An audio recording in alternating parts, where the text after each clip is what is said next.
फिल्मी गीत संगीत और प्रतिगामिता के दूसरे एपिसोड में आज हम लोग बातचीत करेंगे कि फिल्मी संगीत और फिल्मी गीत किस तरह से दासत्व की राजनीति को निर्मित करते हैं। और ये काम आनंद आनंद और सिर्फ आनंद के जरिए होता है। ये जो हम लोग बार बार डिस्कस करते हैं ना कि आखिर ये इतनी गुलाम मानसिकता हिंदुस्तान की जनता में कहाँ से आई। हिंदुस्तान की जनता में एक रेवेलियन भाव, एक प्रतिरोधी भाव, उसका लगातार क्षय कैसे हुआ। इस क्रम में हमने कभी भी जो मास कल्चर के रूप हैं उनकी कभी विवेचना ही नहीं की। हम तो ये मानते रहे कि फिल्मी संगीत और फिल्म ये सेक्युलरिज्म का और सेक्युलर एजेंडे का एक तरह से बहुत महत्वपूर्ण हिस्सा है। मैं विनम्रता से इस पूरी की पूरी थ्योरी से असहमत हूं। फिल्मी संगीत और फिल्मी गीत जिस पर के कल मैंने कुछ बातें कही थी आपसे, और वो टेक्नोलॉजी और उसके संगीत के संदर्भ में कही थी।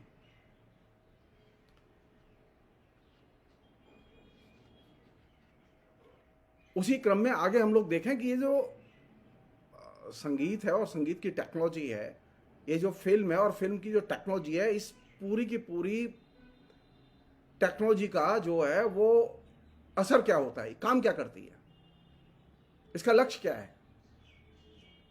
इसका लक्ष्य है दैनिक जीवन की अभिरुचियों और मूल्यों, और खासतौर पर जो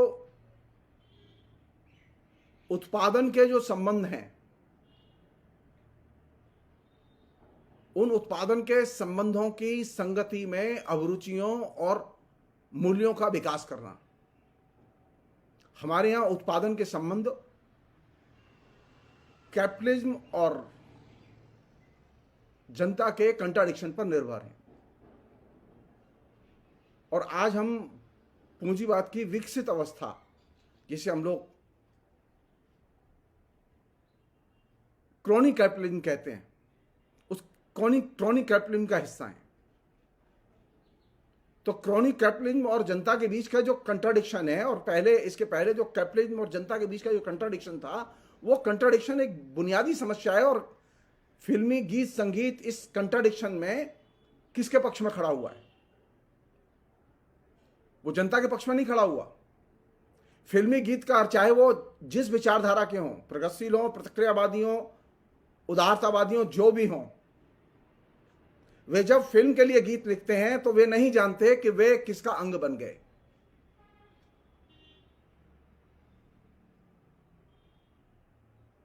क्योंकि फिल्म में गीत आने के बाद, फिल्म की टेक्नोलॉजी में संगीत के आने के बाद, संगीत की वही भूमिका नहीं रह जाती जो कि संगीतकार ने सोची है या गीतकार ने सोची है।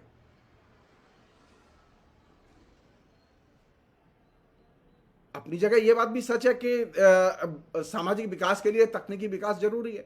हम ये तो नहीं कह सकते कि हमें तकनीकी नहीं चाहिए और नई टेक्नोलॉजी नहीं चाहिए, हमें मीडिया की टेक्नोलॉजी नहीं चाहिए, सिनेमा की टेक्नोलॉजी नहीं चाहिए, सिनेमा की टेक्नोलॉजी के जो विभिन्न यंत्र उपकरण है उनकी टेक्नोलॉजी नहीं चाहिए। नहीं, हमें सारी टेक्नोलॉजी चाहिए।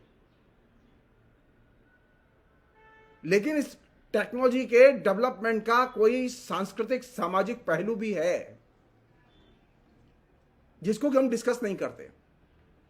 हमको नाचते हुए राज कपूर अच्छा लगता है, हमको गाते हुए देवानंद अच्छा लगता है, हमको धर्मेंद्र अच्छा लगता है, हमको जो है आमिर खान अच्छा लगता है, लेकिन हम ये नहीं जानते कि इस पूरी की पूरी प्रक्रिया में कौन सी चीज सामाजिक जीवन में निर्मित हो रही है। हम गाने में आनंद लेते हैं क्योंकि लता मंगेशकर गा रही है, मुकेश गा रहा है, मन्ना डे गा रहे हैं, रफी गा रहे हैं। तो गाने का आनंद और फिल्म के देखने का आनंद, इस आनंद का अपना एक जिसमें काला पक्ष भी है, शाह पक्ष भी है।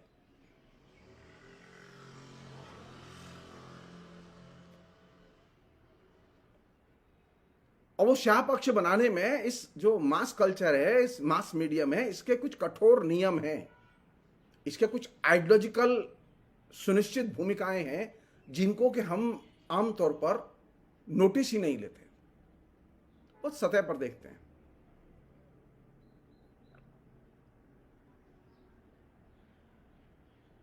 उसका पहला पक्ष है जो कि बहुत ही इंपॉर्टेंट पक्ष है, वो ये कि ये जो सिनेमा के गीत हैं और सिनेमा का संगीत है, इसमें फार्मूलाबद्धता एक बहुत महत्वपूर्ण एलिमेंट है।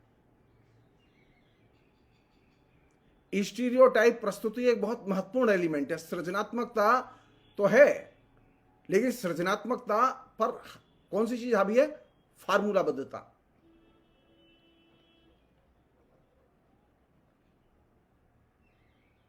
फार्मूला ही जो है वो गाने को और सिनेमा को वो पॉपुलर बनाता है। जब एक फार्मूला पिट जाता है तो हम दूसरे फार्मूले की तलाश करते हैं, लेकिन फार्मूले के बिना कोई फिल्म नहीं बनती और फार्मूले के बिना कोई गीत नहीं बनता।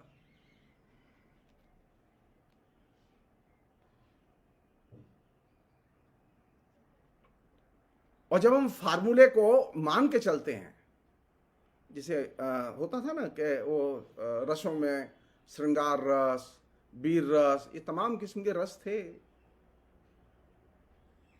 तो उसमें एक फार्मूलाबद्धता थी, नियमबद्धता थी। फिल्म नियमबद्धता के बिना और फार्मूलाबद्धता के बिना निर्मित नहीं होती। और जब फिल्म मेकर फार्मूले को स्वीकार करता है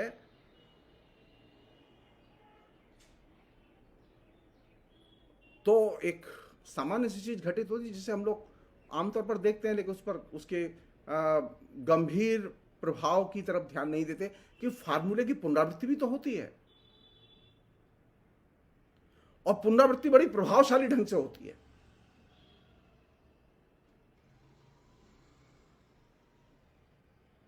और जब किसी भी फार्मूले की, किसी भी फिल्मी तर्ज की, किसी भी संगीत की धुन की जब फार्मूलाबद्ध प्रस्तुति होती है तो वो बहुत ही ज्यादा प्रभावशाली और आकर्षक होती है। और इसके कारण, यानी फार्मूलाबद्धता के कारण, फिल्मी संगीत और फिल्मी गीत और फिल्म एज ए सच वो सहज, बोधगम्य मीडियम की तरह कम्युनिकेट करता है। और इसमें जो सबसे महत्वपूर्ण चीज घटती है, क्योंकि हम संगीत और गीत के संदर्भ में बात कर रहे हैं, वो घटती यह है कि अब जो संगीत सिनेमा में इस्तेमाल किया जाता है और जो गीत सिनेमा में इस्तेमाल किया जाता है वो विसंदर्भीकृत होकर आता है, वो अपने संदर्भ से विच्छिन्न आता है।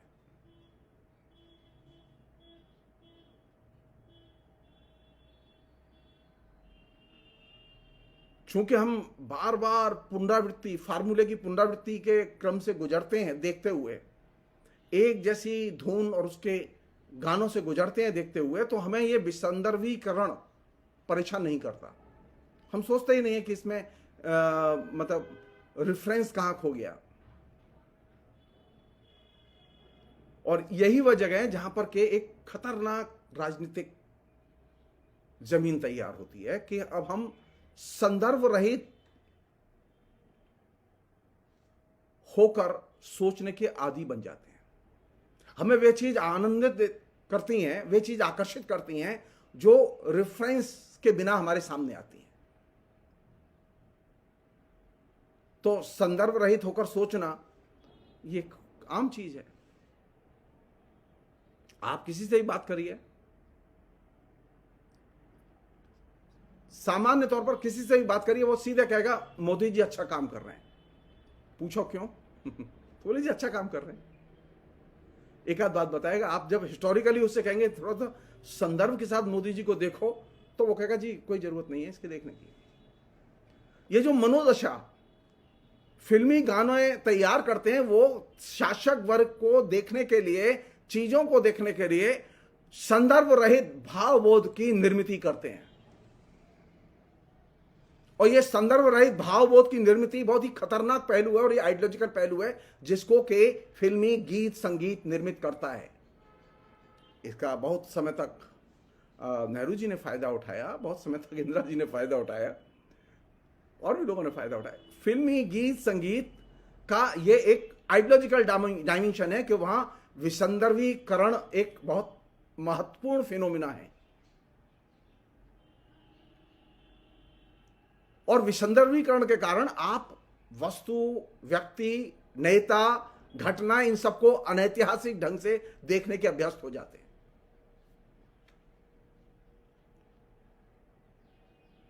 और ये जो अनैतिहासिक ढंग से देखने की जो प्रवृत्ति है, संदर्भ रहित होकर देखने की और सोचने की जो प्रवृत्ति है, इसके कारण फिल्मी संगीत तेजी से जनप्रिय बनता है। विभिन्न वर्गों में, विभिन्न समुदायों में, झुग्गी झोंपड़ी से लेकर बड़े आदमी के घरों तक वह आनंद देता है और वह आकर्षित करता है।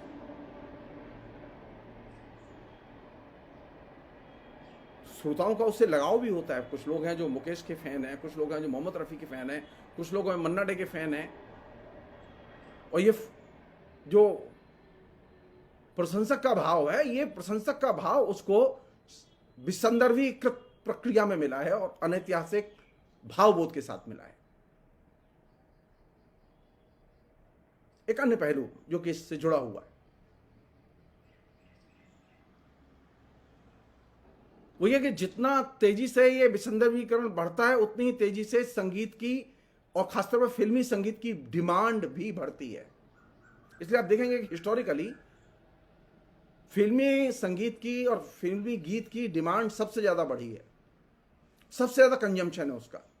आप YouTube पर जाइए, आप देखिए फिल्मी गाने कितना लोग सुनते हैं, कितना डाउनलोड करते हैं। आप सिनेमा के तमाम गीतों की पुनरावृत्ति और उसके सुनने वालों की संख्या देखिए।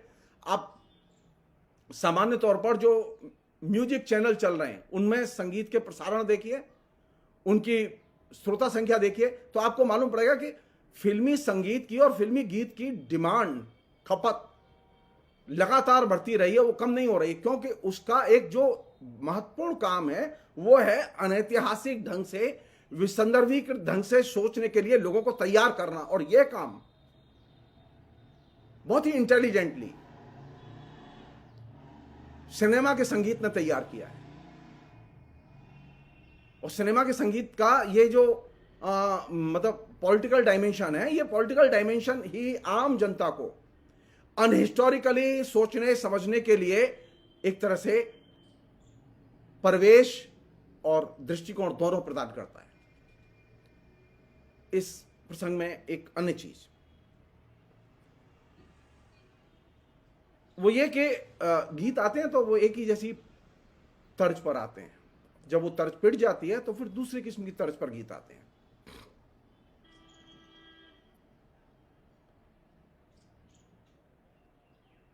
इस क्रम में जो बहुत ही बुनियादी बात है वो ये कि सिनेमा का जो संगीत है वो गतिशील और डायनेमिक संगीत नहीं है।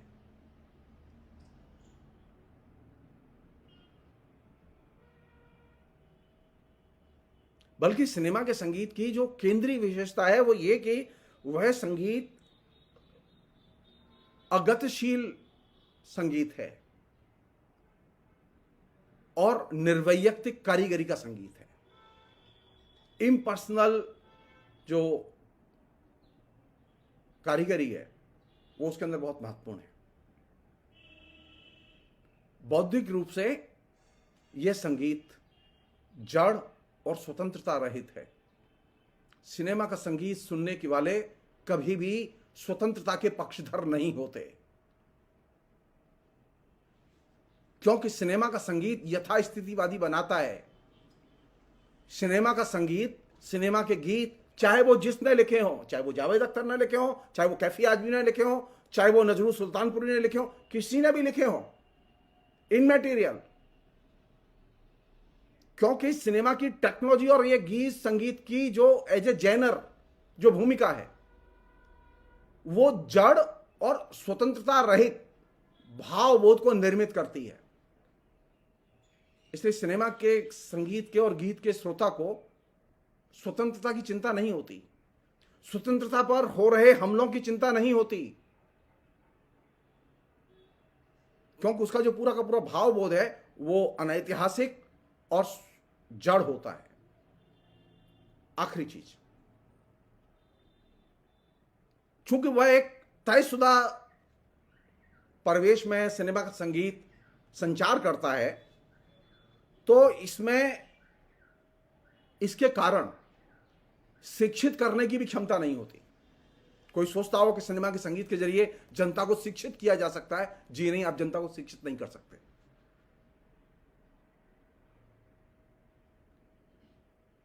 अंत में सिनेमा के संगीत के जरिए व्यक्तित्व अंतरण भी नहीं कर सकते, व्यक्ति के चरित्र को, स्वभाव को बदल नहीं सकते। अगर ऐसा होता तो हिंदुस्तान का समाज इतना हेट से भरा हुआ नहीं होता, उसमें प्यार ही प्यार होता। लेकिन उसमें हेट ही हेट दिखाई दे रही है, अभी प्यार का कहीं पता ही नहीं है। तो इस सिनेमा के संगीत की जो केंद्रीय भूमिका है, जिसका कि आखिरी पहलू जो मैंने आपसे शेयर किया वो ये कि वह व्यक्तित्व को रूपांतरित करने में केंद्रीय भूमिका अदा नहीं करता। फिलहाल इतना ही। बहुत बहुत शुक्रिया। Thank you. बिछ गई सियासी विसार, खेला जा रहा है सियासी खेल, जारी है वार पलटवार। शह और मात के खेल में बनाई जा रही है रणनीति। कौन पड़ेगा किस पर भारी, ये कभी भी सिर्फ हस्तक्षेप.com पर अमलेंदु उपाध्याय के साथ